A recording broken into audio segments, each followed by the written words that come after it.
నమస్కారం. గ్రూప్ 2 పరీక్ష సందేహాలపై ప్రత్యేక ఫోన్ ఇన్ కార్యక్రమానికి స్వాగతం. ఆంధ్రప్రదేశ్ పబ్లిక్ సర్వీస్ కమిషన్ మొత్తం 982 ఉద్యోగాలకు గాను గ్రూప్ 2 నోటిఫికేషన్ని విడుదల చేసింది. ప్రతి అభ్యర్థి ఓటీపీఆర్ నింపటం, తదనంతరం అప్లికేషన్ నింపటం మొదలైనటువంటి ప్రక్రియలో భాగంగా విద్యార్హతలు, ప్రామాణిక పుస్తకాలు చదవటం, క్రిమీ లేయర్ లాంటి అనేక విషయాలపైన అనేక సందేహాలని వ్యక్తం చేస్తున్నారు. ఇటువంటి సందర్భంలో ఈ సందేహాల నివృత్తి కొరకు ఈటీవీ ఐపీపీఎస్సీ కార్యదర్శి శ్రీ వైవీఎస్టీ సాయి గారితో ముఖాముఖి కార్యక్రమాన్ని నిర్వహిస్తుంది. సాయి గారు, అందరికీ నమస్కారం అండి. ముందుగా ఈటీవీ వారికి ఈ కార్యక్రమం నిర్వహిస్తున్నందుకు ధన్యవాదాలు. ఎందుకంటే ఈ మాధ్యమంగా అనేక లక్షల మంది అభ్యర్థులకి మనం సందేహ నివృత్తి చేయడానికి అవకాశం కలుగుతుంది. వారికి ఉన్న సందేహాలు కానీ కొంతమందికి ఉన్న అపప్రదలు, భ్రమలు కానీ మనం సందేహ నివృత్తి చేయడానికి అవకాశం కలుగుతుంది. అభ్యర్థులు ఈ తెరపైన కనిపిస్తున్న ఫోన్ నెంబర్కు ఫోన్ చేసి తమ సందేహాలని నివృత్తి చేసుకోగలరు. సాయి గారు, ఈ గ్రూప్ 2 పరీక్ష నిర్వహించడంలో ఏపీపీఎస్సీ ఎటువంటి ప్రత్యేక పద్ధతులను అనుసరిస్తుంది, ఎటువంటి జాగ్రత్తలు తీసుకుంటుంది? ముందుగా మనము చూసినట్లయితే ఏపీపీఎస్సీ ఒక రాజ్యాంగబద్ధ సంస్థ అండి. అనేక విభాగాధిపతుల దగ్గర నుంచి మనము ప్రయత్నం చేసి వాళ్ళు ఇచ్చిన పోస్టుల సంఖ్యను తీసుకుని, అంటే జీఓఎంఎస్ నెంబర్ 110లో ఈ మధ్య ఇచ్చిన పోస్టుల సంఖ్య 750, అది కాక క్యారీ ఫార్వర్డ్ పోస్టులు అన్నీ కలిపి పొందుపరిచి 982 పోస్టులకి మనము నోటిఫికేషన్ ఇవ్వడం జరుగుతుంది. ఈ నోటిఫికేషన్ ఇచ్చేప్పుడు ఎక్కడా ఏ తప్పు జరగకూడదు, ఏ అభ్యర్థికి కష్టం కలగకూడదని చాలా జాగ్రత్తలు తీసుకోవడం జరుగుతుంది. అక్కడి నుంచి మొదలేసుకుని పరీక్షలు నిర్వహించడం వరకు పారదర్శకంగా నిర్వహించి ఏ తప్పు జరగకుండా ఫలితాలు పెట్టాలనే ప్రయాస మేము చేయడం జరుగుతుంది. దీనిలో ముఖ్యమైన జాగ్రత్తలు ఏంటంటే, ఇప్పుడు ఈ పరీక్షకి మనకి సుమారు 8 నుంచి 10 లక్షల మంది అప్లై చేస్తారని మనము ఆలోచించడం జరుగుతున్నది. ఈ 8 మంది 10 లక్షల మంది అప్లై చేసినప్పుడు మనకు ఒక జీవో ప్రకారము 2 అంచెల వ్యవస్థ. ఒక్క 10 లక్షల మందికి మనం పరీక్ష పెట్టి దాని నుంచి 982 మంది అభ్యర్థులను ఎంపిక చేయడం కష్టం. సాయి గారు, కాలర్ మనకు లైన్లో ఉన్నారు. జితేంద్ర హైదరాబాదు. జితేంద్ర గారు, మీ సందేహాన్ని తెలియజేయండి. Good evening sir. నమస్కారం జితేంద్ర గారు. Good evening sir. Hello, good evening. చెప్పండి జితేంద్ర. ఇదేనండి, ఇది గ్రూప్ 2 సర్వీసెస్ లో జోనల్ ప్రిఫరెన్సెస్ పెట్టారు కదండి. అవునండి. దాని గురించి ఇప్పుడు పోస్ట్ వైజ్ జోనల్ ప్రిఫరెన్స్ పెట్టారు. అది కాక లోకల్ క్యాండిడేట్స్ గురించి కూడా జోనల్ ప్రిఫరెన్స్ ఎగ్జామ్ సెంటర్స్ గురించి కూడా పెట్టారు కదండి. అవునండి. దాని గురించి కొంచెం క్లియర్ గా మీరు ఎక్స్ప్లెయిన్ చేయగలుగుతారా అండి? అది కాకుండా సైన్స్ అండ్ టెక్నాలజీకి కూడా ఏ మెటీరియల్ అది మేము చదువుకుంటే మంచిదో కరెంట్ అఫైర్స్ పరంగా కొంచెం మీరు కొద్దిగా ఎక్స్ప్లెయిన్ డీటెయిల్ గా చెప్తారా సార్? పేరు జితేంద్ర గారు. మీరు 2 ప్రశ్నలు అడిగారు. ఒకటి ఏమిటంటే post preference, zonal preference, local non local గురించి.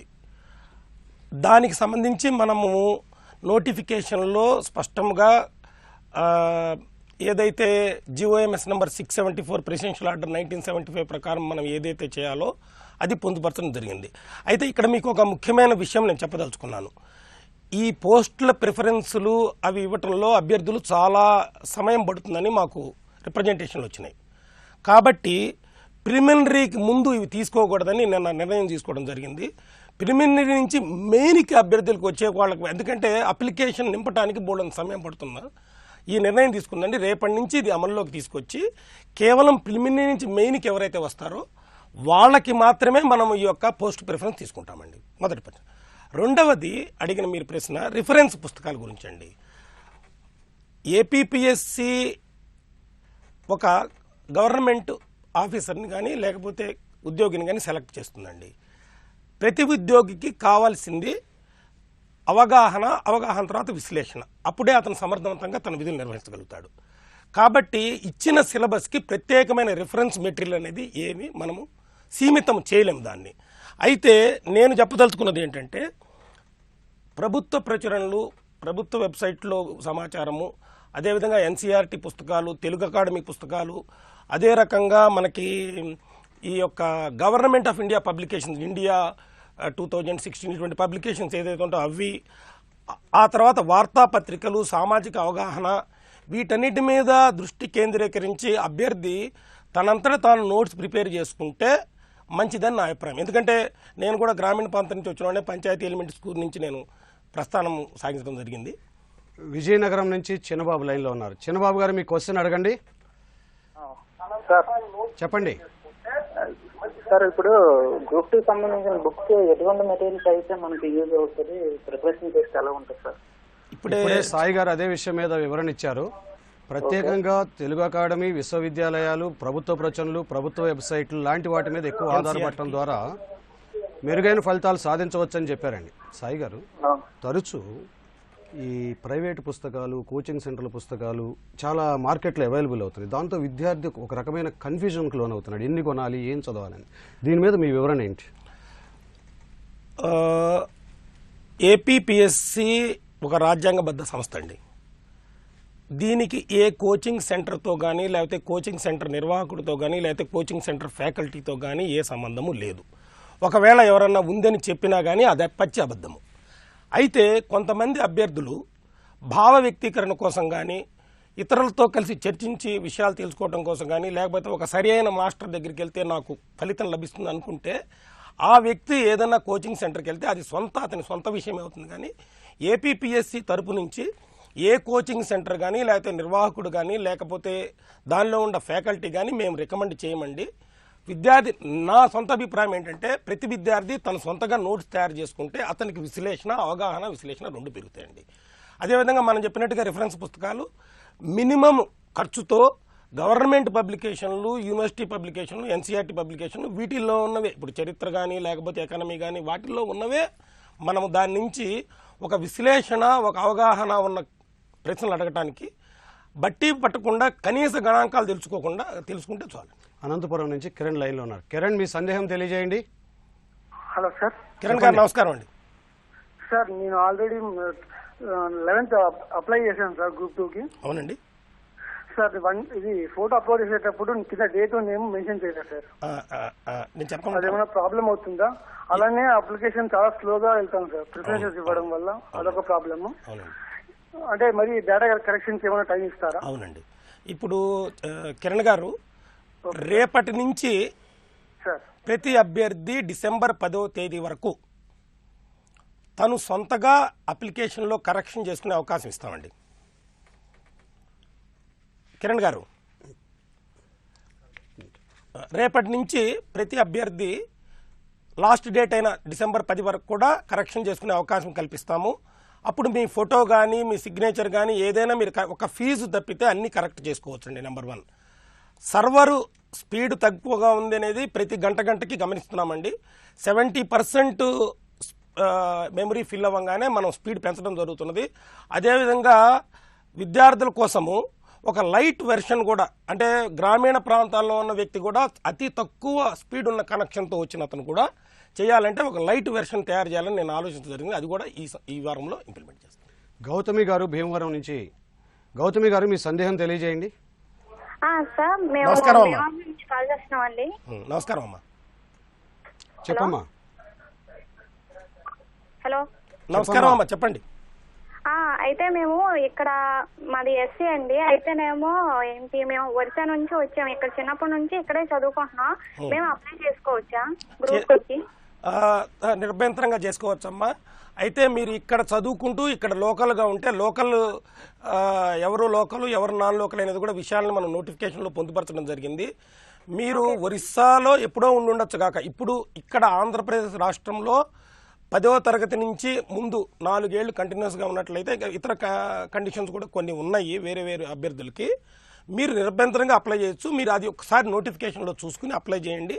మీరు ఆ ఫలానా ఏరియాకి లోకల్ గాను, ఫలానా జోన్కి లోకల్ గాను పరిగణించబడతారు. మీరు సొంతంగా మీరు చూసుకోవాలి. సుకుమార్ గారు నెల్లూరు నుంచి ఉన్నారు. సుకుమార్ గారు, మీ సందేహం తెలియజేయండి. సార్ నమస్కారం సుకుమార్ గారు. నమస్తే, చెప్పండి. సార్ నేను డిగ్రీ ఫైనల్ ఇయర్ ఎగ్జామ్ రాశానండి. అయితే ఇంకా రిజల్ట్ అనేది రాలేదంటే ఓపెన్ డిగ్రీ రాశాను.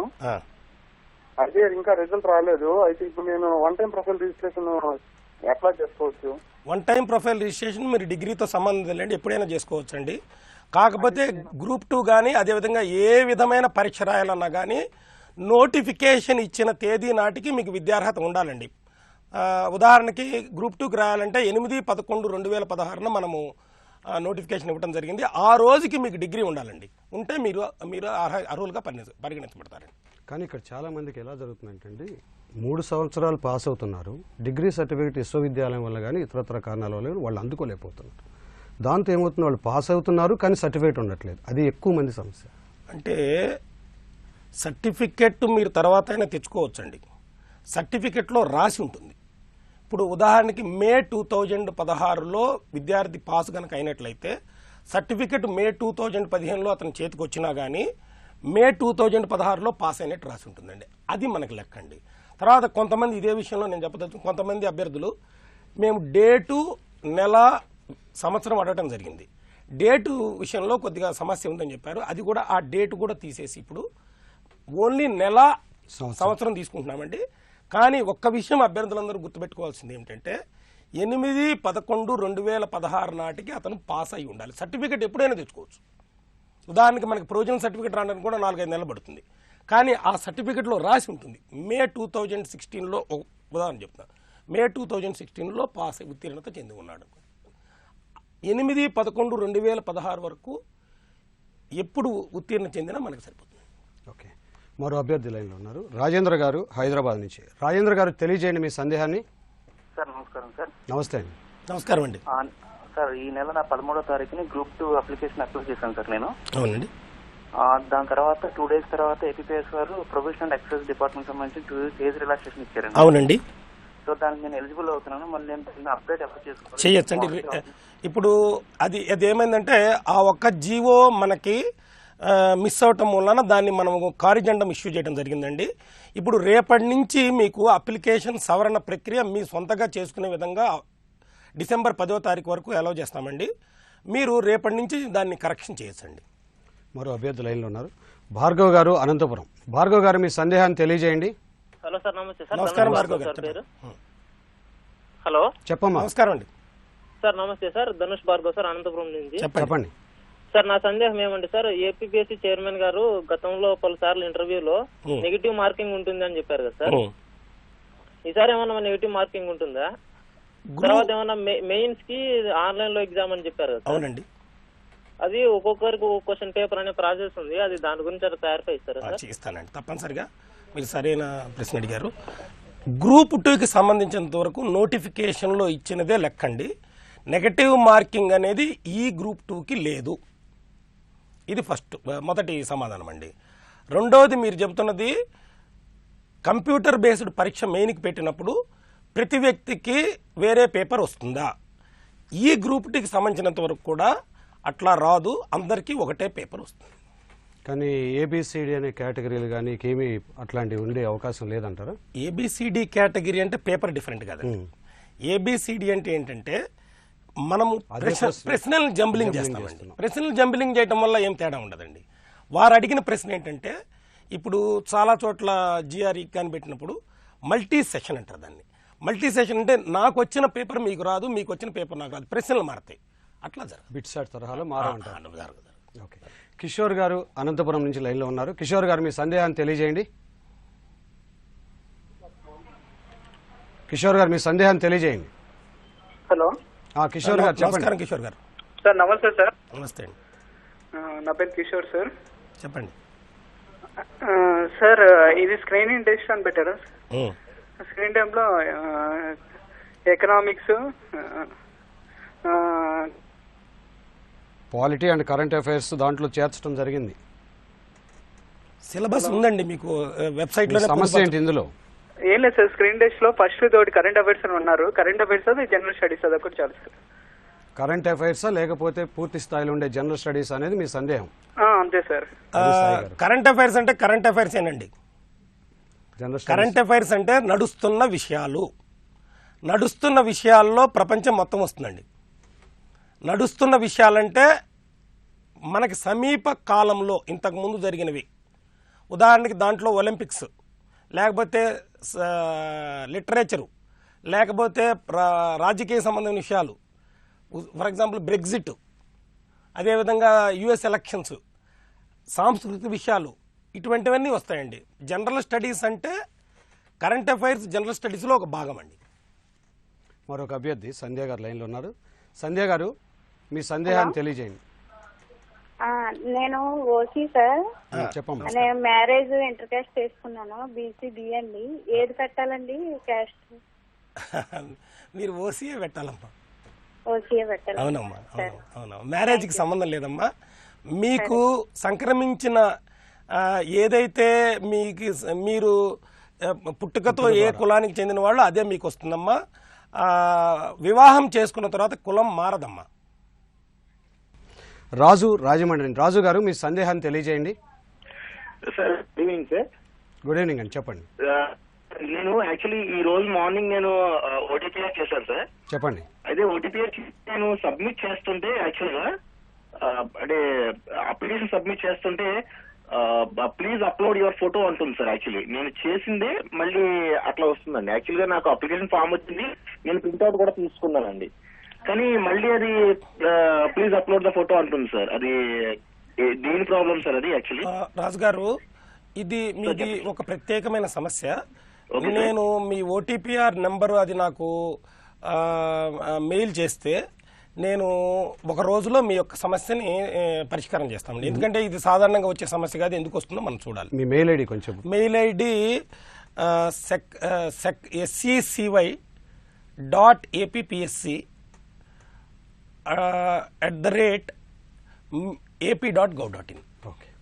అయితే దీనిలో నేను చెప్పేది ఏంటంటే అన్ని రకాల మెయిల్స్ దీంట్లో పంపిస్తే నేను సమాధానం చెప్పలేను. ప్రత్యేకమైన సమస్యలు ఎవరికైనా ఉంటే వాళ్ళకి నేను సమాధానం చెప్పగలను. మరో అభ్యర్థి లైన్లో ఉన్నారు. వందన పుట్టపర్తి. వందన గారు మీ సందేహాన్ని తెలియజేయండి. Sir good evening sir. Good evening అమ్మా. నేను యాక్చువల్గా మేము ఇక్కడ 20 years అయిందండి ఆంధ్ర ఇటువైపు వచ్చేసి పుట్టపర్తికి వచ్చి. నా డిగ్రీ మేలో 2011లో అయిపోయింది. I have done my degree in Hyderabad. Okay అమ్మా. నా ఎంఏ ఇంకా బిఎడ్ రెండు నేను SV university, SK university Andhra Pradesh లో చేశాను. I'm eligible. అదేనమ్మా, మీరు పాఠశాల స్థాయిలో ఎక్కడ చదివారు? పాఠశాల స్థాయి అంతా హైదరాబాదేనండి. నా డిగ్రీ వరకు నేను హైదరాబాద్ లోనే చదువుకున్నాను. ఓకే, సాయి గారు. నా మ్యారేజ్ అయిన తర్వాత 20 years నుంచి I'm staying back in Puttaparthi. నేను చెప్తానమ్మా మీ ప్రశ్నకి సమాధానం. మనము పాఠశాల స్థాయి నుంచి 7 సంవత్సరాలు కిందకి వెళ్ళి దాంట్లో 4 సంవత్సరాలు కంటిన్యూస్గా ఉన్న చోట మనము ఎలిజిబిలిటీ చూడటం జరుగుతుందమ్మా. కాకపోతే దీనిలో కొంత వెసులుబాటు ఆంధ్రప్రదేశ్ ప్రభుత్వము భారత ప్రభుత్వం కల్పించారు. ఎవరైతే తెలంగాణ రాష్ట్రంలో అడ్రస్ ఉండి వాళ్ళు మైగ్రేట్ అయ్యి రాష్ట్ర విభజన జరిగిన రోజు నుంచి 2017లో ఒక డేట్ ఇవ్వడం జరిగింది. జూన్ 2, 2017కు ముందు 2014 జూన్ 2 నుంచి జూన్ 2, 2017 వరకు. కానీ వాళ్ళు స్పష్టంగా తెలంగాణ నివాసి అయ్యి ఉండి ఆంధ్రప్రదేశ్కి మైగ్రేట్ అయ్యి వాళ్ళు 2 రకాల అడ్రస్లు ఇచ్చి మీ సేవ ద్వారా తహసీల్దార్ గారికి అప్లై చేస్తే వాళ్ళు సర్టిఫికేట్ ఇస్తారమ్మా. అంతేగాని మీరు డిగ్రీ స్థాయిలో కానీ పైన కానీ వేరే చోట చదివినట్లయితే ఆంధ్రప్రదేశ్ రాష్ట్రంలో స్థానికత అనేది ప్రెసిడెన్షియల్ ఆర్డర్ 1975 జీవో నెంబర్ 674 ప్రకారం మనము నిర్ణయం చేయడం జరుగుతుంది. ఆ పరిధిలోకి మీరు రారు. ఒకవేళ మీరు వస్తారనుకుంటే మీరు చూసుకుని అభ్యర్థి నింపవలసింది. మరొక అభ్యర్థి లైన్లో ఉన్నారు. సత్యవతి శ్రీకాకుళం నుంచి. సత్యవతి గారు మీ సందేహాన్ని తెలియజేయండి. సార్ నమస్తే సార్. నమస్తే అమ్మా. అంటే మాది మ్యారేజ్ అయిపోయింది సార్, కానీ ఆధార్ కార్డ్ అనేది మా అత్తవారింటి పేరు మీద ఉంది సార్. అలాగే చెప్పండి. అర్థమైందమ్మా, నాకు అర్థమైందమ్మా. సార్ ఇప్పుడు ఆధార్ కార్డు మీ ఎవరి పేరు మీద ఉన్నదో పర్లేదమ్మా, మీరు ఐడెంటిఫై అయి ఉండి మీ ఆధార్ కార్డు అయితే చాలమ్మా. సాధారణంగా మహిళా అభ్యర్థులకి భర్త ఇంటి పేరుతో కొన్ని సర్టిఫికేట్లు ఉన్నాయి, వారి పుట్టింటి పేరుతో మరికొన్ని సర్టిఫికేట్లు ఉన్నాయి. చాలామంది మహిళా అభ్యర్థులకు ఇదే సంఘర్షణకు గురవుతారు. రేపు ఏదన్నా ఇంటర్వ్యూ కానీ ఇతరత్ర ఫైనల్ సెలక్షన్స్ అప్పుడు మమ్మల్ని ఏమైనా ఇబ్బంది పెడతారా, ఇది నీది కాదని అంటారని ఒక సందేహం ఉంది. దాన్ని నివృత్తి చేయండి. దీనికి ఒక స్పష్టమైన వివరణ ఇస్తున్నామండి. ఏ మహిళా అభ్యర్థి అయినా, ఇది సర్వసాధారణం మన భారతదేశంలో, మహిళా అభ్యర్థి పెళ్ళయ్యేంత వరకు ఉన్న సర్టిఫికెట్లో పుట్టింటి వారి పేరు ఉండటం జరుగుతుంది. పెళ్ళైన తర్వాత అత్తింటి వారి పేరు ఉంటుంది. వీరందరికీ కూడా ఏ విధమైన ఇబ్బంది లేకుండా మేము స్వయంగా పర్యవేక్షించి దాని వారికి ఏ విధమైన ఇబ్బంది రాకుండా చూడటం జరుగుతుంది. ఓకే, మరొక కాలర్ లైన్లో ఉన్నారు. స్వాతి గారు అప్పన్నపల్లి. స్వాతి గారు మీ సందేహాన్ని తెలియజేయండి. Hello sir. చెప్పమ్మా. సార్ నేను ప్రొవిజనల్ తీసుకోలేదు సార్, నాకు బీటెక్ కంప్లీట్ అయింది. చెప్పమ్మా. అయితే నేను ఎలిజిబుల్ అంటారా సార్? అంటే ప్రొవిజనల్ లేదు కదా, మరి నేను అప్లై చేయొచ్చా? అప్లై చేయమ్మా, అప్లై చేసి ఇప్పుడు వెళ్ళి ప్రొవిజనల్ తెచ్చుకోమ్మా. అంటే ఓటీపీఆర్ అయిపోయింది సార్. అయితే అయిందమ్మా, ఏం పర్లేదమ్మా. ఓటీపీఆర్ లో కూడా మీరు కరెక్షన్ చేసుకోవచ్చమ్మా. అప్లికేషన్ లో కూడా అదే విధంగా రేపటి నుంచి కరెక్షన్ చేసుకోవచ్చు. ఓటీపీఆర్ లో అయితే ఇప్పుడే చేసుకోవచ్చు మీరు కరెక్షన్. మీరు ప్రొవిజనల్ తెచ్చుకుని మీరు 8/11/2016కి ముందు కనుక మీరు పాస్ అయి ఉంటే మీకు ఏ విధమైన సమస్య ఉండదమ్మా. సాయి గారు, తరచూ అభ్యర్థులకు ఇది ఒక సంఘర్షణ ఉంది. ప్రొవిజనల్ సర్టిఫికేటా ఒరిజినల్ సర్టిఫికేట్? ఎందుకంటే గతంలో ఏపీపీఎస్సీ ప్రొవిజనల్ సర్టిఫికేట్ని అలౌ చేయలేదు, కేవలం ఒరిజినల్ సర్టిఫికేట్ తీసుకొస్తేనే అలౌ చేస్తామన్నారు. అది కూడా ఒక సందేహం నివృత్తి చేస్తే బాగుంటుంది. అంటే అభ్యర్థులు యూనివర్సిటీలు సాధారణంగా కాన్వకేషన్ పెట్టక ముందు ఒక అభ్యర్థికి వేరే చోట్ల అప్లై చేసుకోవడానికి కానీ ఉద్యోగం వెతుక్కోవడానికి కానీ అవకాశం కోసము ఈ ప్రొవిజనల్ సర్టిఫికేట్ ఇవ్వడం జరుగుతుందండి. కానీ ఏ అభ్యర్థి అయినా అనేక సంవత్సరాలు ప్రొవిజనల్ సర్టిఫికేట్తో నడపలేడు. కాన్వకేషన్ అయిన తర్వాత ఇన్ అబ్సెన్షియా కూడా సర్టిఫికేట్ తీసుకోవచ్చు. కాన్వకేషన్ కాకముందు కూడా ఒకసారి సర్టిఫికేట్ ఇస్తారు. కాబట్టి ఎప్పుడైతే ఏ విభాగంలో అతను జాయిన్ అవ్వడానికి వెళ్తాడో, లేకపోతే ఏపీపీఎస్సీ దగ్గర అతను సర్టిఫికేట్ వెరిఫికేషన్కి వస్తాడో ఆ సమయంలో డిగ్రీ సర్టిఫికేట్ ఒరిజినల్ కంపల్సరీ ఉండాలి. ఓకే, మరో కాలర్ లైన్లో ఉన్నారు. సుభాని, విజయవాడ. సుభాని గారు, మీ సందేహాన్ని తెలియజేయండి. నమస్తే సార్. నమస్తే అండి, చెప్పండి. సార్ నాది 10th క్లాస్ అయిన తర్వాత డిగ్రీ అవ్వలేదు సార్, డైరెక్ట్ గా ఇంటర్ అవ్వలేదు సార్, డైరెక్ట్ గా డిగ్రీ రాశాను సార్ నాగార్జున యూనివర్సిటీ నుంచి డిస్టెన్స్ లో. ఓకే అండి, చెప్పండి. సో నేను ఎలిజిబుల్ అవుతాను సార్ గ్రూప్ 2కి. మీరు డిగ్రీ గనక పాస్ అయినట్లయితే తప్పనిసరిగా ఎలిజిబుల్ అవుతారు. దానికి మనము ప్రైవేట్ అని ఒకటి, ఓపెన్ స్కూల్ వాళ్ళకి ఓపెన్ స్కూల్ అని 2 ఆప్షన్స్ ఇవ్వడం జరిగింది. మీరు చూసి దాని ప్రకారం అప్లై చేసుకోండి. రెగ్యులర్ స్టడీ కాకుండా మీరు ప్రైవేట్ స్టడీ కింద అవుతుంది. అంటే ఓటీపీఆర్ దశలో రెగ్యులర్ సెలెక్ట్ చేయకుండా ప్రైవేట్ సెలెక్ట్ చేసుకుని వాళ్ళు మిగతా ఓపెన్ స్కూల్ వాళ్ళైతే ఓపెన్ అని సెలెక్ట్ చేయాలి. మరో కాలర్ లైన్లో ఉన్నారండి, ముస్తాక్.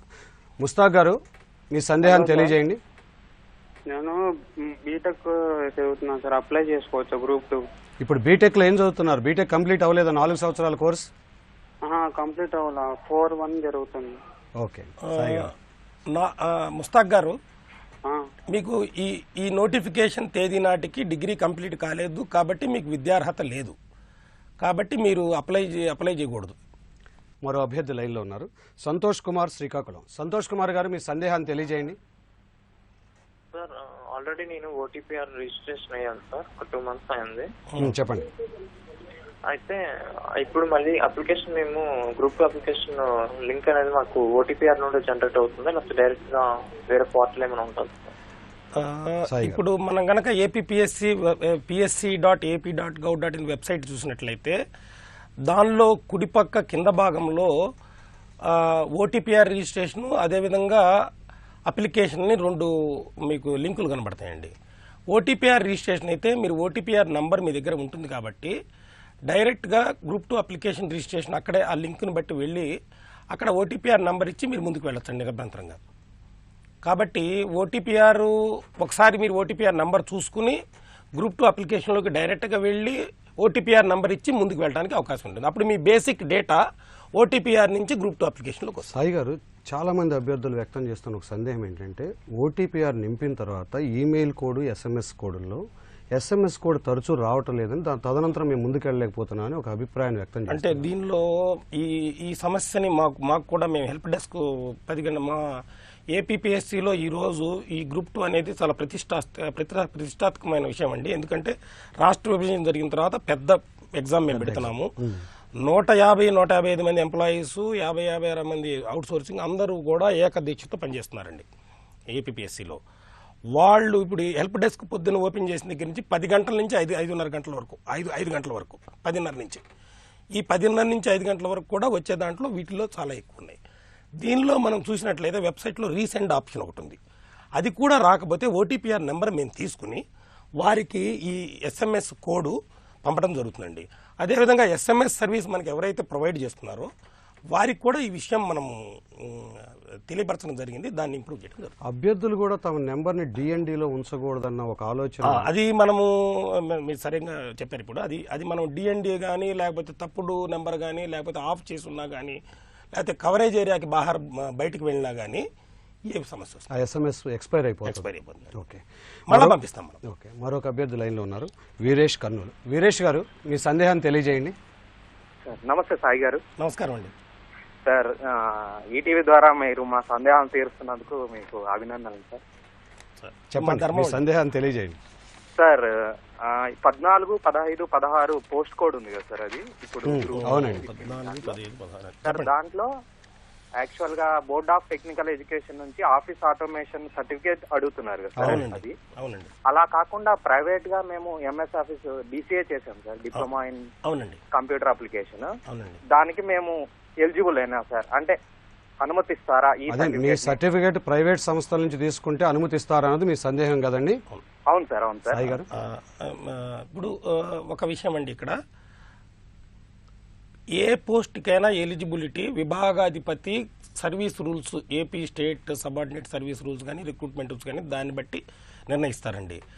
ఈ పర్టికులర్ పోస్టుల కోసం అని చెప్పి ఈ యొక్క సర్టిఫికెట్ టెక్నికల్ బోర్డు ఆంధ్రప్రదేశ్ నుంచే తీసుకొనవలసిన రాయటం జరిగిందండి.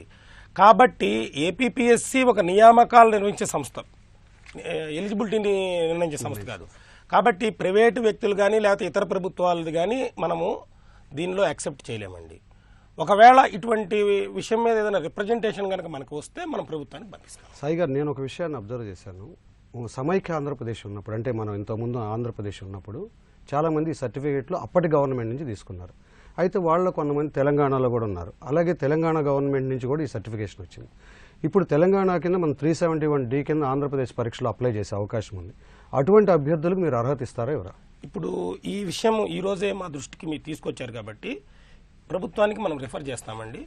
తెలంగాణ కానీ వేరే ఇతర ప్రభుత్వాలు కానీ నిర్వహించింది ఉంటే ఇస్తారా అంటే ఇప్పుడు మనకి చాలా సమయం ఉందండి. మనం స్క్రీనింగ్ టెస్ట్, మెయిన్, సెలక్షన్ దాకా లోపల ఈ లోపల స్క్రీనింగ్ స్థాయిలో ఇటువంటి ఇబ్బంది లేదండి. ఇబ్బంది లేదు. కానీ వాళ్ళు ఏ పోస్ట్కి ఎలిజిబిలిటీ అవుతారనేది మనం ఇప్పుడు చెప్పలేమండి. క్లారిఫికేషన్ మనం ఈరోజు పంపిస్తాము.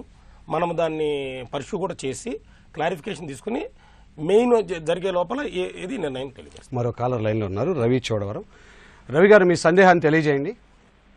Good evening sir. Good evening అండి, చెప్పండి. సార్, అంటే ఇప్పుడు ఏపీపీఎస్సీ గ్రూప్ కి మొత్తం 3 సెక్షన్స్ ఇచ్చారు కదా సార్ ట్రైనింగ్ టెస్ట్ కి. చెప్పండి. అయితే ఆ కరెంట్ అఫైర్స్ ఒకటి, next Indian constitution, Indian economy. అవునండి సార్. అంటే ఇప్పుడు ఈ 3 సెక్షన్ లో కూడా క్వాలిఫై అవ్వాలి, లేదంటే లాస్ట్ 2 సెక్షన్ లో స్కోరింగ్ హెవీగా వస్తే పర్వాలేదు సార్? సాయి గారు, ప్రశ్నాపత్రము 150 మార్కులకు ఉంటుందండి. ఈ 150 మార్కులు లెక్క చూస్తాం కానీ ఒక టాపిక్లో 10 మార్కుల, ఒక టాపిక్లో 20 మార్కులు అనేది లెక్క చూడమండి. కాబట్టి మీరు నిశ్చింతగా చదువుకోవచ్చు. కానీ నా అభ్యర్థన ఏంటంటే అన్ని సెక్షన్లు మీరు చదివితే, అన్ని సెక్షన్లో మీకు పట్టు ఉంటే మీరు విజయం సాధించడానికి అవకాశం ఎక్కువ ఉంటుందండి. మరొక అభ్యర్థి లైన్లో ఉన్నారు, శివ అనంతపురం నుంచి. శివ గారు, మీ సందేహాన్ని తెలియజేయండి. Sir, good evening sir. Good evening అండి. సార్, ఇది నేను పుట్టింది కడప సార్. 6th వరకు కడపలో చదువుకున్నాను. డాడీకి గవర్నమెంట్ జాబ్ వల్ల హైదరాబాద్ కి ట్రాన్స్ఫర్ అవ్వాల్సి వచ్చింది. 10th నేను ప్రైవేట్ గా హైదరాబాద్ లో అపియర్ అయ్యాను సార్. ఇంటర్ కూడా ఇక్కడే చదివాను. నా బీటెక్ వచ్చేసి సెంట్రలైజ్డ్ యూనివర్సిటీ NIT లో చదువుకున్నాను. సో ఇప్పుడు నేను అప్లై చేయొచ్చు ఇప్పుడు APPS కి? సాయి గారు, ఇందాకే ఇటువంటి సమస్య మీద మనం సమాధానం చెప్పడం జరిగింది. మీరు నోటిఫికేషన్ చూసినట్లయితే లోకల్ ఏ విధంగా అవుతారు, ఇవన్నీ కూడా లోకల్, నాన్ లోకల్ రిజర్వేషన్ ఉన్నాయండి. జోనల్ పోస్టులు అండి. 70% లోకల్కి రిజర్వేషన్ ఉంటుందండి, 30% నాన్ లోకల్కి ఉంటుంది. కాబట్టి మీరు లోకల్ ఏ ఏరియాకైనా 10th క్లాస్ నుంచి కిందకి కానీ, లేకపోతే బేస్డ్ ఆన్ రెసిడెన్స్ కానీ, లేకపోతే బేస్డ్ ఆన్ స్టడీ కానీ మీరు కనుక ఎలిజిబుల్ కాకపోయినట్లయితే మీరు నాన్ లోకల్గా పరిగణించాలి. కానీ ఇక్కడ ఒక విషయం ఉందండి, వాళ్ళ తండ్రి గవర్నమెంట్ ఉద్యోగం తెలియజేస్తున్నాడు. అతను జన్మతః ఆంధ్రాకు చెందిన మైగ్రేట్ అయితే కనుక ఇప్పుడు ఈ ప్రభుత్వం ఇచ్చిన అవకాశాన్ని మీరు వాడుకుని మీరు హైదరాబాద్ నుంచి మైగ్రేట్ అయ్యి మీ యొక్క స్వస్థలానికి వెళ్ళినట్లయితే మీరు మీ సేవా సెంటర్లో అది తెలియపరిచి తహసీల్దార్ గారికి అప్లై చేసుకుంటే వాళ్ళు ఇస్తారు. ఓకే, మరొక అభ్యర్థి లైన్లో ఉన్నారు, రాంబాబు, తిరుపతి. రాంబాబు గారు, మీ సందేహాన్ని తెలియజేయండి. Sir, good evening sir. Good evening అండి. సార్, ఇంతకుముందు గ్రూప్ 1 నోటిఫికేషన్స్ వాటన్నిటికీ లిస్ట్ ఆఫ్ రిఫరెన్స్ బుక్స్ ఇవ్వడం జరిగింది సార్. అవునండి, గత వెబ్సైట్ లో ఇచ్చారు. సార్, ఈసారి అలాంటి రిఫరెన్స్ బుక్స్ ఏమన్నా ప్రొవైడ్ చేయగలరా సార్? సాయి గారు, ఈ రిఫరెన్స్ బుక్స్ అనేది మనం ఎప్పుడైతే ప్రిస్క్రైబ్ చేస్తామో చాలా సమస్యలు వస్తాయండి. అంటే అభ్యర్థులు వాటిలోనే చదవాలని అనుకోవడం జరుగుతుంది. తర్వాత వాటిల్లోంచి కనుక ప్రశ్న రాకపోతే కోర్టుకి వెళ్ళటం జరుగుతుంది. కాబట్టి కాంపిటేటివ్ ఏదైతే స్పర్ధాత్మక పరీక్షలు ఉంటాయో వాటిల్లో సాధారణంగా రిఫరెన్స్ బుక్స్ అనేవి మనం ప్రిస్క్రైబ్ చేయమండి. ఇందాక చెప్పినట్లుగా గవర్నమెంట్ పబ్లికేషన్స్ కానీ, ఎన్సీఆర్టీ కానీ, తెలుగు అకాడమీ కానీ, లేకపోతే గవర్నమెంట్ ఆఫ్ ఇండియా ఎన్బిటి కానీ, గవర్నమెంట్ ఆఫ్ ఇండియా పబ్లికేషన్స్ కానీ, ప్రభుత్వ పథకాల సమాచారం కానీ, వార్తాపత్రికలు కానీ మీరు చదువుకోవచ్చు. మీకు నచ్చితే మీరు రిఫరెన్స్ బుక్ ఏదైనా చదువుకోవచ్చు. మరొక అభ్యర్థి లైన్లో ఉన్నారు, హరి గుంటూరు. హరి గారు మీ సందేహాన్ని తెలియజేయండి. Okay sir. సార్ నమస్తే సార్. నమస్తే అండి సార్. ఇప్పుడు నేను ఎక్స్ సర్వీస్ మెన్ సార్. చెప్పండి. సార్ ఏమైందంటే ఇప్పుడు ఎగ్జిక్యూటివ్ పోస్ట్ కొంచెం లౌడ్ వాయిస్ తో చెప్పండి. ఎగ్జిక్యూటివ్ పోస్టులు దేనికి కూడా ఎక్స్ సర్వీస్ మెన్ కి కేటాయించలేదు సార్. అయితే ఇప్పుడు నేను మామూలుగా కేటాయించిన పోస్టులు ఇప్పుడు 14, 15, 16 కూడా ఈ టెక్నికల్ ఆంధ్ర టెక్నికల్ అసోసియేషన్ నుంచి కంప్యూటర్ సర్టిఫికేట్ కావాలని చెప్పారు. నేను మామూలుగా ఆర్మీలో ఈ కంప్యూటర్ కోర్స్ చేసి ఉన్నాను. అది ఏమన్నా ఉపయోగపడుతుందా దానికి అని చెప్పని ఆఫీస్ ఆటోమేషన్ మీద కోర్స్ చేశాను నేను. తర్వాత చెప్పండి. ఇంకోటి ఏంటంటే ఇప్పుడు నేను ఎగ్జిక్యూటివ్ పోస్టులకి మామూలుగా జనరల్ కేటగిరీలో నేను రాసుకుంటాను సార్. అవునండి, రాసుకుంటాను. తర్వాత మళ్ళీ నాకు ఇప్పుడు ఈ ఎక్స్ సర్వీస్ మెన్ రిజర్వేషన్ కూడా దానికి ఏమన్నా ఉపయోగపడదా అని చెప్పి నాకు డౌట్ సార్. సార్ ఏ ఏ కేటగిరీకి ఏ రిజర్వేషన్ ఉంటుంది, ఏ ఏజ్ రిలాక్సేషన్ ఉంటుంది మనం నోటిఫికేషన్లో జతపరచడం జరిగిందండి. మీకు ప్రత్యేకమైన సమస్య ఏదన్నా ఉందంటే మాకు రిఫర్ చేసినట్లయితే దానికి మేము సమాధానం చెప్తామండి. ఎందుకంటే ఇది ఒక ప్రత్యేకమైన సమస్య. ఈ ఆర్మీలో ఉన్న కంప్యూటర్ కోర్స్ చెల్లుతుందా దీన్ని మనం ప్రభుత్వానికి రిఫర్ చేయొచ్చు. ఎందుకంటే ఎవరైతే ఎంప్లాయర్ ఉంటాడో ప్రభుత్వం ఎంప్లాయరు వాళ్లే ఎలిజిబిలిటీ కండిషన్ డిటర్మిన్ చేస్తారు. మరొక కాలర్ లైన్లో ఉన్నారు, ప్రత్యూష విజయవాడ. ప్రత్యూష గారు మీ సందేహాన్ని తెలియజేయండి. సార్ క్రీమీ లేయర్ గురించి ఒక డౌట్ అండి. చెప్పండి. జియో నంబర్ 3 and 26 అని ఇచ్చారు కదా, అందులో 6 lakhs per annum అంటున్నారు. మా ఫాదర్ గవర్నమెంట్ ఎంప్లాయ్ అండి. ఆయన చెప్పడం ఏం చెప్తున్నారంటే 6 lakhs అంటే 6 lakhs income in the sense అది 20 years సర్వీస్ తర్వాత ఆయనకి అంత అమౌంట్ దాటితే అది వర్తించదు, మన నాన్ క్రీమీ లేయర్ లోకే వస్తామని అంటున్నారు. క్రీమీ లేయర్ కి సంబంధించి కూడా భారత ప్రభుత్వం నుంచి క్రీమీ లేయర్ కి భారత ప్రభుత్వం నుంచి కూడా మనకి దాన్ని బట్టే ఆంధ్రప్రదేశ్ ప్రభుత్వం ఇవ్వడం జరిగిందమ్మా. భారత ప్రభుత్వం కొన్ని ఓఎంస్ జారీ చేసింది. దీంట్లో 6 కేటగిరీలు ఉంటాయి. ఈ 6 కేటగిరీల్లో కూడా రకరకాల గవర్నమెంట్ ఉద్యోగులు కానీ, లేకపోతే రాజ్యాంగబద్ధమైన పోస్టులు ఉన్న వాళ్ళు కానీ, లేకపోతే వ్యాపారస్తులు, ప్రొఫెషనల్స్ వీళ్ళు కానీ వీళ్ళందరికీ ఇవ్వడం జరిగింది. దీనిలో 6 లక్షల రూపాయల ఇదనేది ఒక కేటగిరీకి స్పెసిఫిక్గా వాళ్ళు ఈ మధ్య పెంచడం జరిగింది. కాబట్టి దీనిలో 20 సంవత్సరాలని ఎక్కడా మనకి రాయలేదు. మీకు ఏదన్నా ప్రత్యేకమైన సందేహం ఉంటే మాకు రాస్తే సమాధానం నివృత్తి. సాయి గారు, ఇక్కడ ఒక చిన్న సందేహం. ఈ 6 లక్షలు అనేది తల్లిదండ్రుల ఆదాయం తీసుకోవాలా, లేకపోతే అభ్యర్థి ఆదాయం తీసుకోవాలా, భర్త భార్య కేసుల్లో భర్త ఆదాయం తీసుకోవాలనేది చాలా మంది అభ్యర్థులకు ఉంటారు. కేవలం తల్లిదండ్రుల ఆదాయమేనండి. దాంట్లో కూడా తల్లి బిజినెస్ కానీ ప్రొఫెషన్ కానీ చేస్తుంటే తల్లి ఆదాయము, లేకపోతే తండ్రి చేస్తుంటే తండ్రి. అందులో వ్యవసాయ ఆదాయము, వేతన ఆదాయాన్ని మినహాయించారని కూడా అంటారు. వ్యవసాయ ఆదాయము ఆ కేటగిరీలోకి రాదండి. వ్యవసాయ ఆదాయము మనం సీలింగ్ని బట్టి 85% ఇరిగేటెడ్ భూమి ఉన్నదా, మాగాణి ఉన్నదా, దానికి పర్టికులర్ రూల్స్ ఉందండి. మీకు నేను ఇది కూడా చెప్పగలను. దాని పేరు ఏంటంటే ఆ పర్టికులర్ సెంట్రల్ గవర్నమెంట్ ఏదైతే మనకి ఇష్యూ చేసిందో క్రీమీ లేయర్ మీద స్పష్టమైన ఇవ్వన్నాయండి. ఓఎం నంబర్ 36012/22/93లో స్పష్టంగా ఇవ్వడం జరిగింది. ఆ తర్వాత పెంచుకుంటూ పడడం జరిగింది. కానీ ఇక్కడ ఒక విషయాన్ని పరిగణలోకి తీసుకోవాలి. చాలా మంది ఎంఆర్ఓలు క్రిమీ లేయర్ ఇచ్చేటప్పుడు తల్లిదండ్రుల ఆదాయం తీసుకోకుండా నువ్వు ఉద్యోగం చేస్తున్నావు కదా నీ ఆదాయాన్ని పరిగణలోకి తీసుకుంటామని అభ్యర్థులు నిరకాటంలో పెడుతున్నట్టు తెలుస్తుంది. దీని నుంచి ఏపీపీఎస్సీ నుంచి ప్రభుత్వానికి ఏమన్నా మీరు ఒక నోటుగా పంపగలుగుతారు? పంపగలుగుతాం, తప్పనిసరిగా పంపగలుగుతాం. కానీ దానికన్నా కూడా నేను ఏంటంటే అభ్యర్థి ఆ పర్టికులర్ జీవో మనం కోట్ చేసిన జీవో కానీ, లేకపోతే నేను చెప్పిన ఓఎం నంబర్ కానీ తీసుకుని వెళ్ళి చూపిస్తే వాళ్ళు ఇది చేయడం జరుగుతుంది. మేము కూడా ఏపీపీఎస్సీ నుంచి ఇప్పుడు నాకు ఇన్ఫర్మేషన్ అందింది కాబట్టి ప్రభుత్వానికి రాయటం జరుగుతుంది. అశోక్ శ్రీకాకుళం నుంచి లైన్లో ఉన్నారు. అశోక్ గారు మీ సందేహాన్ని తెలియజేయండి. సార్ నా పేరు అశోక్ సార్. అంటే నా 10th సర్టిఫికేట్ లో దుప్పలపూడి అశోక్ అని అండ్ నేను డిప్లొమా అండ్ బీటెక్ చేశాను సార్. ఓకే. నా డిప్లొమా సర్టిఫికేట్ లో అశోక్ బి అని ఉంది. మళ్ళీ బీటెక్ సర్టిఫికేట్ లో యాజ్ ఫర్ 10th లాగే ఉంది. ఏమైనా సర్టిఫికేట్ వెరిఫికేషన్ ఏమైనా అప్డేట్ చేస్తారా సార్? సాయి గారు. అశోక్ గారు చెప్పండి సార్. మీరు ఒకే వ్యక్తి 10th క్లాస్లోను ఇంటర్మీడియట్లోను బీటెక్లోను చదివినట్లయితే పేరు కొద్దిగా అంటే మీరు చెప్పిన ప్రకారం ఇనీషియల్స్ ఒక చోట ఉండి ఒక చోట ఏమో మొత్తం రాయండి, దీనివల్ల మీకు ఏ విధమైన అసౌకర్యం కలగదు. ఇంకొకటి దీనిలో 10th class certificate, degree certificate, ప్రధానంగా జన్మ తేదీ కోసం 10th క్లాసు, అర్హత కోసం డిగ్రీ, మధ్యలో ఇంటర్ డిగ్రీ డిప్లొమా సర్టిఫికేట్లు లేని వాళ్ళు కొంతమంది ఉన్నారండి, అవి పోయినాయి అంటున్నారు. వాళ్ళందరూ సమస్యను ఎట్లా పరిష్కరించవచ్చు? అంటే ఇది ఏ సర్టిఫికెట్లు వెరిఫై చేయాలనేది స్పష్టంగా ప్రతి విభాగంలోకి వాళ్ళు జాయిన్ అయినప్పుడు కూడా వాళ్ళు చూపించాల్సి ఉంటుందండి. కాబట్టి ఈ సర్టిఫికెట్లు వాళ్ళు తెప్పించుకోవడం బెటర్.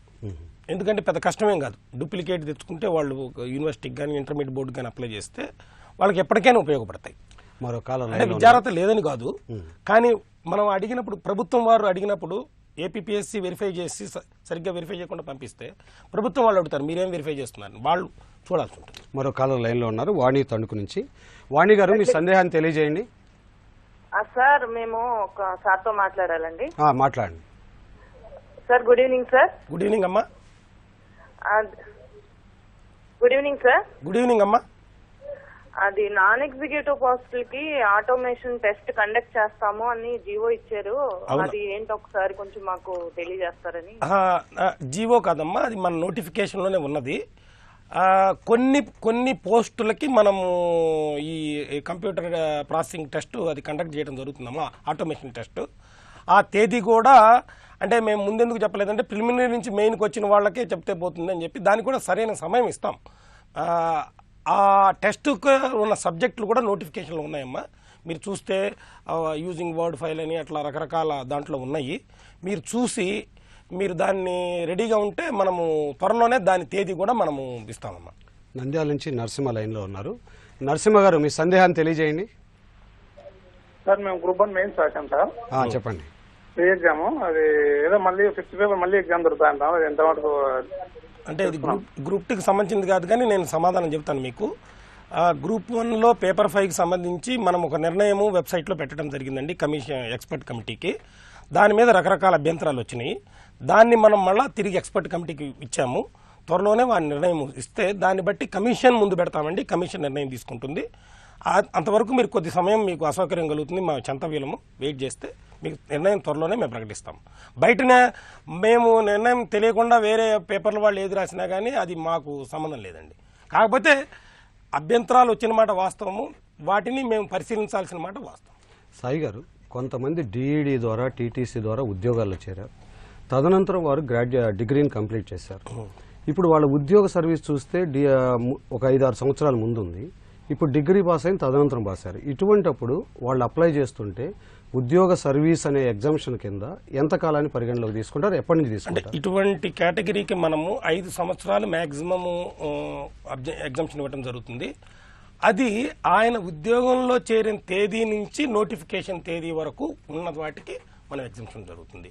విద్యార్హత తర్వాత వచ్చినా కానీ ఉద్యోగంలో ముందు చేరాడు కాబట్టి మనం ఉద్యోగంలో చూసి ఆయనకి ఎంత, ఇప్పుడు 2013లో చేరాడు 3000 వస్తుంది అంటే మనకి అప్ టు 1/7/2016 దట్ ఈస్ మనకి ఏజీ ఏ యొక్క వయస్సు నిర్ణయం 1/7/2016 చేస్తున్నాం. కాబట్టి ఈ 1/7/16 నుంచి మనం కిందకి వెళ్ళి ఆయన ఎప్పుడు చేరాడో చూసుకుని అన్ని సంవత్సరాలు మనం ఆయనకి రిలాక్సేషన్ మాక్సిమం 5 years. మరో కాలర్ లైన్లో ఉన్నారు రమణారెడ్డి గారు నర్సరావుపేట నుంచి.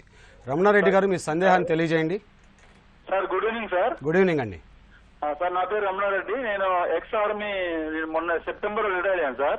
చెప్పండి సార్. నేను ఇప్పుడు గ్రూప్ 2కి ఎలిజిబుల్ కాదా సార్ ఒకసారి కనుక్కుందాం సాయి గారిని కాల్ చేశాను సార్. మీరు ఇంకొంచెం డీటెయిల్స్ తెలియజేయాలి. అర్హత అనేది ఏ విధంగా మీకు? సార్ నేను సెప్టెంబర్ లో రిటైర్ అయ్యాను సార్.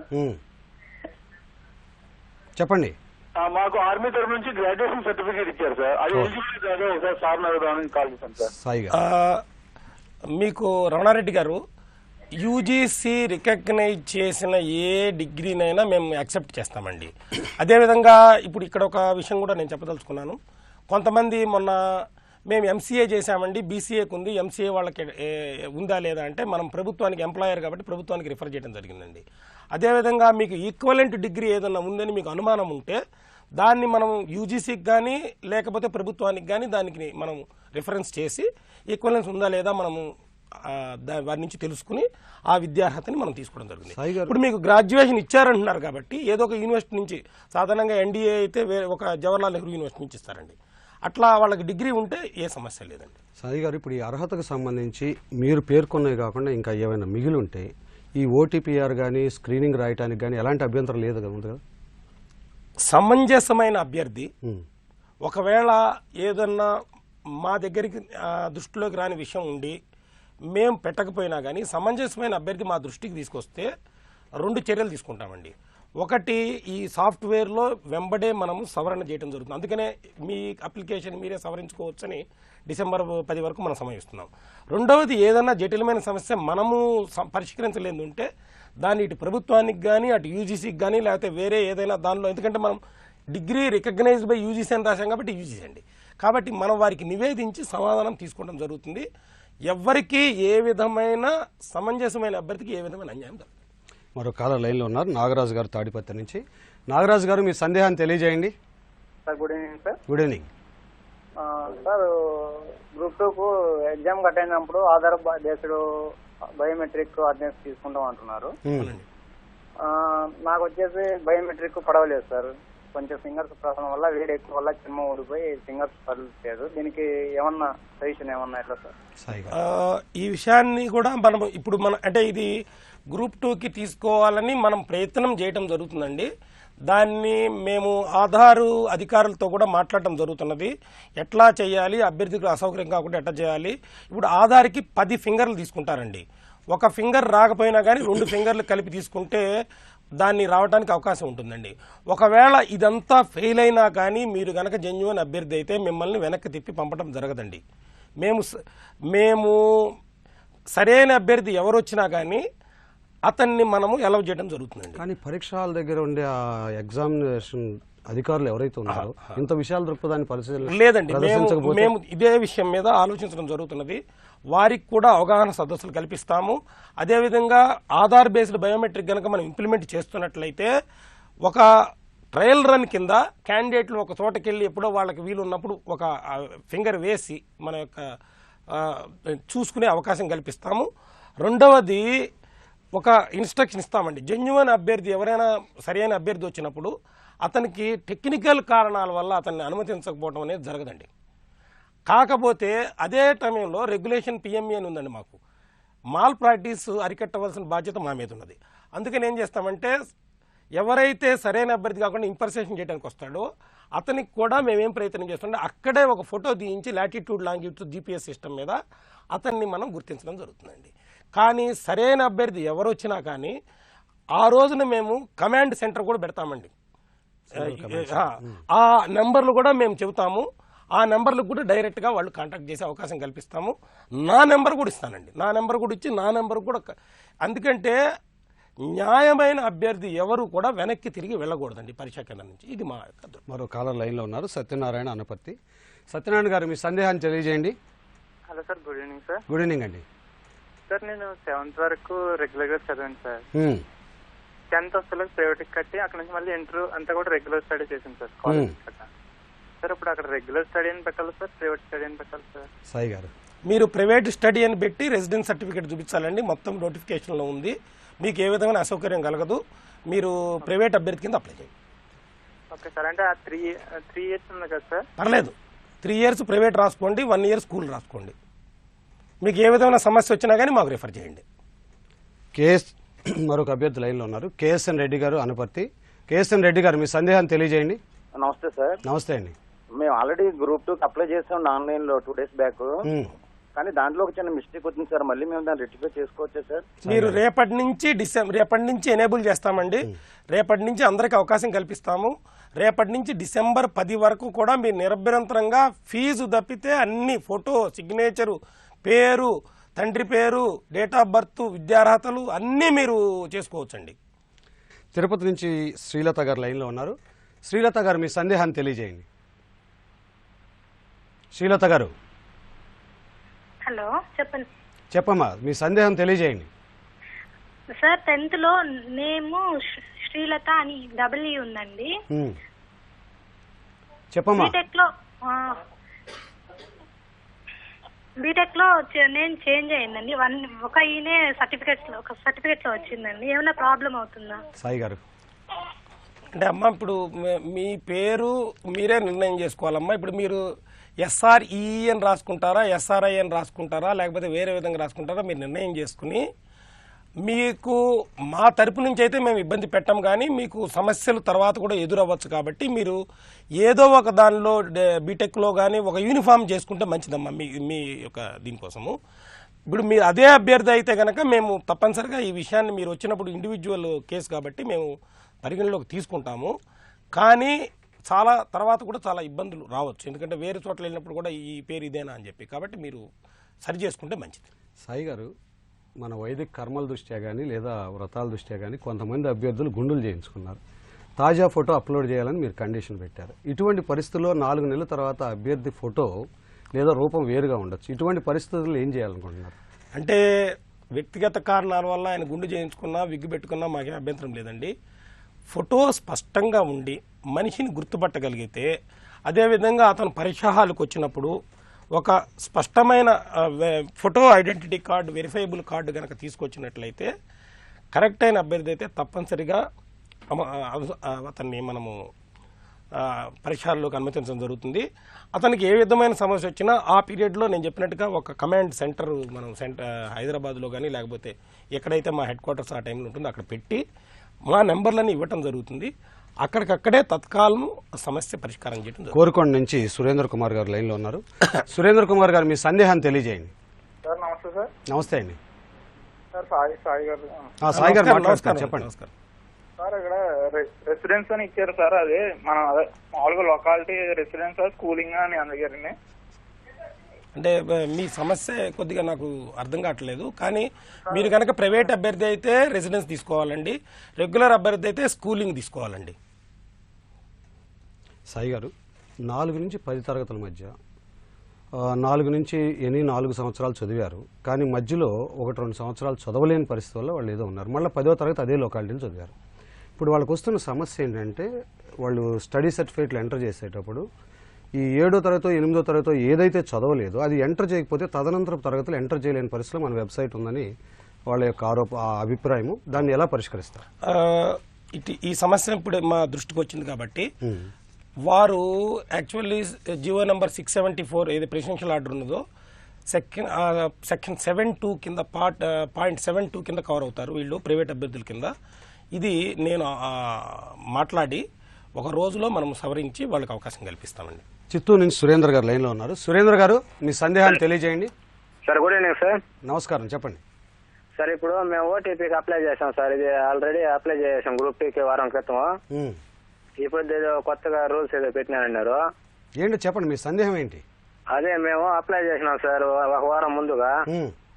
అదే అప్లికేషన్స్ ఎక్కువ రాకుండా పోవడం వలన ఇప్పుడు కొత్త రూల్స్ ఏదో పెట్టినారన్నారు కదా. కొత్తవి ఏమి లేవండి, మీరు ఇంకా సవరించుకునే అవకాశం మీ చేతుల్లోనే పెట్టారు ఈసారి ఏపీపీఎస్సీ వాళ్ళు. మీరు నిర్దిష్టంగా మీ సందేహం చెప్తే పరిష్కరించగలం. అప్లై చేసినాం కదా, చెప్పండి. ఇప్పుడు మళ్ళా ఏమన్నా అప్లై చేసుకోవాలన్నా కొత్తగా ఫ్రెష్ గా, లేకపోతే ఉంటే పాత సరిపోతుందా? అంటే మీకు ఓటీపీఆర్ గనక మీకు జనరేట్ అయితే ఒక ఓటీపీఆర్ ఐడి అని ఒక నెంబర్ వస్తుందండి.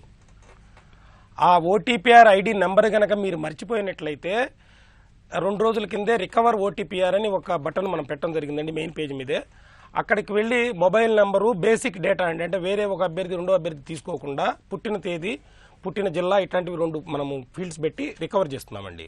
సో మొదటిది మీ దగ్గర ఓటీపీఆర్ ఐడి కనుక ఉంటే మీరు మళ్ళీ ఓటీపీఆర్ అప్లై చేయక్కర్లేదండి. ఓటీపీఆర్ ఐడి మర్చిపోతే కనుక మీరు ఓటీపీఆర్ ఐడి రికవర్ చేసుకోవచ్చు అండి. మీకు ఓటీపీఆర్ ఐడి జనరేటే కాకపోతే మళ్ళీ మీరు ఓటీపీఆర్కి అప్లై చేయాలండి. ఇది ప్రక్రియ అండి. అన్ని మొత్తం కూడా మనం ఓటీపీఆర్ మాన్యువల్ ఉన్నది, గ్రూప్ 2 మాన్యువల్ ఉన్నది వెబ్సైట్లో పెట్టామండి. దాన్ని కంటిన్యూస్గా అప్డేట్ కూడా చేస్తాం. కొంచెం ఆ మాన్యువల్ తెలుగులో పెట్టే అవకాశాన్ని కూడా ప్రయత్నిస్తాం. తప్పనిసరిగా తెలుగులో పెట్టవలసిన అవసరం ఉన్నది, అది కూడా నేను ప్రయత్నించి తెలుగులో. పార్వతీపురం నుంచి రాంప్రసాద్ గారు లైన్లో ఉన్నారు. రాంప్రసాద్ గారు, మీ సందేహాన్ని తెలియజేయండి. హలో, రాంప్రసాద్ గారు, సందేహం తెలియజేయండి. Sir good evening sir. Good evening sir. ఒకటి, డిగ్రీ అనేది డిస్టెన్స్ లో చేస్తే స్టడీ దగ్గర రెగ్యులర్ పెట్టాలా లేదంటే ప్రైవేట్ పెట్టాలా సార్? సాయి గారు, ప్రైవేట్ పెట్టాలి సార్, ఎందుకంటే మీరు రెగ్యులర్ స్టూడెంట్ కాదు కదా. రెగ్యులర్ స్టూడెంట్ అయితే అడుగుతుంది మిమ్మల్ని 10వ తరగతి అవన్నీ. మీరు కనుక డిస్టెన్స్ ఎడ్యుకేషన్లో చేస్తే ప్రైవేట్ అనే పెట్టుకోవడం బెటర్. ఒకవేళ మీరు 10వ తరగతి వరకు కూడా మామూలు పాఠశాలలో చదివినట్లయితే అప్పుడు మీకు ఎలిజిబిలిటీ కండిషన్స్లో రెగ్యులర్ని పెట్టుకున్నా ప్రైవేట్ పెట్టుకున్నా మీకు ఏ ప్రాబ్లం ఉండదు. సాయి గారు, ఒక్కొక్క అభ్యర్థికి ఎస్సీలో ఏజ్ రిలాక్సేషన్, ఉద్యోగ ఏజ్ రిలాక్సేషన్ ఇలాంటి 2-3 రిలాక్సేషన్స్ ఉన్నప్పుడు వాళ్ళు ఆ రిలాక్సేషన్ ఏజ్ని ఎలా కౌంట్ చేసుకోవాలంటారు? ఒక అర్హత పొందొచ్చా, మూడింటిని క్లబ్ చేసుకోవచ్చు? క్లబ్ చేసుకోవాలండి, రెండింటిని. మాక్సిమం 2 వస్తాయండి. ఇప్పుడు ఎస్సీ అభ్యర్థికి ఉదాహరణకి నేను కరెక్ట్గా 5 సంవత్సరాలు వస్తుంది అనుకోండి, అదేవిధంగా అతనికి వేరే కారణాల వల్ల ఒక 5 సంవత్సరాలు వస్తుంది అనుకోండి, ఈ 5-10 కలిపి చూస్తామండి మనం.